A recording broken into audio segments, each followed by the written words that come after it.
कुठल्याही पद्धतीने स्त्री थोडीशी उंच म्हणजे अ, बायको थोडीशी जरी उंच असेल नवऱ्यापेक्षा तरी ते चालत नाही. तिची एखादी डिग्री जास्त असेल तरी ते चालत नाही. तिचा पगार थोडासा जास्त असला तरी तो चालत नाही.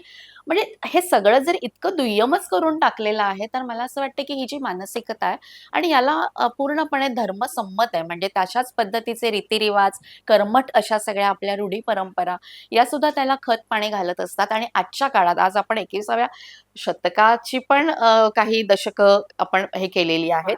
तरी सुद्धा आपला जो मोठा समाज आहे, खूप मोठा समाज जर आपण घेतला, अगदी आपला महाराष्ट्रीयन असं आपण म्हणू, महाराष्ट्रामध्ये राहणारे, तरी सुद्धा बव्हंशी शारदाताई सुद्धा याला सांगतील, की जवळपास 80% आपण 80% जास्त हे अजूनही स्त्रिया या त्याच पद्धतीने त्या एका पुरुषसत्ताक अशा साच्यामध्येच त्या विचार करतात.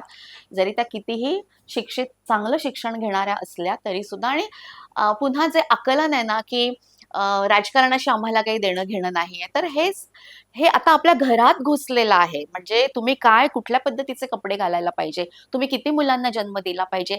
राज्यसंस्था आता अशा पद्धतीने उंबरठ्याच्या आत घुसून अशा पद्धतीची एक संपूर्ण मांडणी करायला लागलेलं आहे, की जे स्वातंत्र्य संविधानाने आणि स्त्री चळवळीने आपल्याला दिलं, ते आता आपण परत खूप पावलं मागे जातोय आणि म्हणून आमच्यासारख्यांची खरंच. भूमिका किंवा आमच्यासारख्यांचं काम आणि तुम्ही पण सगळे हे आपल्यासमोर अधिक वाढत चाललेलं आहे आणि त्यामुळे आपल्याला अधिक जोमाने बरं का काम प्रज्ञा, एक करावं लागणार आठवलं आहे.